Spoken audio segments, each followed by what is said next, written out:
La neurophysiologie clinique est une spécialité médicale qui étudie les systèmes nerveux central et périphérique en enregistrant l'activité bioélectrique, qu'elle soit spontanée ou stimulée. Les tests effectués mesurent les fonctions électriques du cerveau, de la moelle épinière et des nerfs des membres et des muscles, ce qui permet de déterminer l'emplacement, le type et l'étendue des dommages et d'identifier les anomalies. En raison de ces possibilités, la neurophysiologie clinique est principalement utilisée pour le diagnostic des maladies, et non pour leur traitement, ce qui élargit la consultation du neurologue. Les principaux outils de la neurophysiologie clinique sont les méthodes de diagnostic, qui comprennent l'électroencéphalographie, l'électromyographie et les études de conduction nerveuse, la polysomnographie, la surveillance neurophysiologique péropératoire.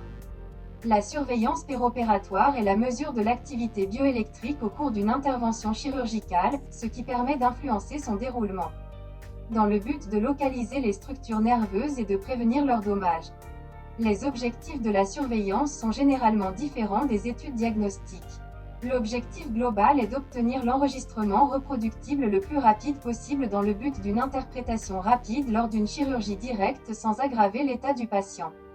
La surveillance péropératoire utilise un large éventail de méthodes, telles que les potentiels évoqués moteurs, les potentiels évoqués somato-sensoriels, l'électroencéphalographie, l'électromyographie, les potentiels évoqués auditifs du tronc cérébral, etc. Objets de surveillance, zone fonctionnelle du cerveau et de la moelle épinière, voie conductrice du cerveau et de la moelle épinière, plexus nerveux et nerfs périphériques.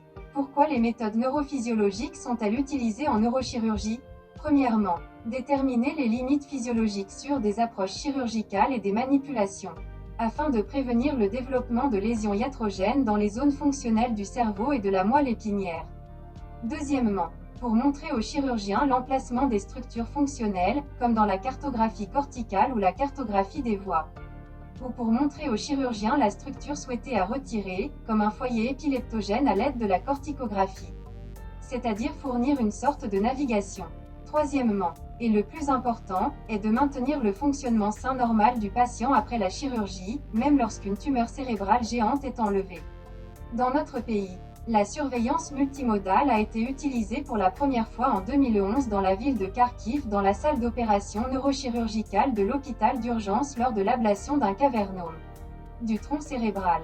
C'est grâce à la mise à disposition du dispositif de neuromonitoring péropératoire Endeavour, fabriqué aux États-Unis, un événement caritatif de l'adjoint du peuple Alexandre Feldman. Et il y avait de nombreux stages devant moi à l'étranger, y compris sur le lieu de travail de la clinique universitaire de l'Université de Zurich, où travaillait le professeur Ahazi Yachargil, le fondateur de la microneurochirurgie et l'homme neurochirurgien du XXe siècle. Le professeur Anton Valavanis, le fondateur de la microneurochirurgie vasculaire moderne et le professeur Yonkawa, le premier, qui a introduit le soutien neurophysiologique dans la neurochirurgie européenne. Aujourd'hui, la surveillance péropératoire est utilisée dans de nombreuses cliniques publiques et privées d'Ukraine, notamment en neurochirurgie et en orthopédie. Elle est également mise en œuvre en chirurgie ORL, en gynécologie et en chirurgie pelvienne. En 2019, l'Union ukrainienne des neurophysiologistes péropératoires a été créée. L'organisation a pour objet de favoriser le développement du suivi neurophysiologique péropératoire en neurochirurgie, orthopédie, otorhinolaryngologie, chirurgie cardiaque et disciplines connexes, contrôler et préserver les fonctions du système nerveux des patients lors d'interventions chirurgicales.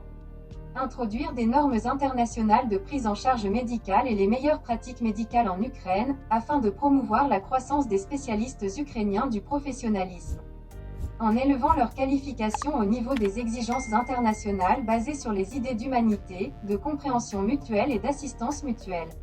Nos experts étudient et enseignent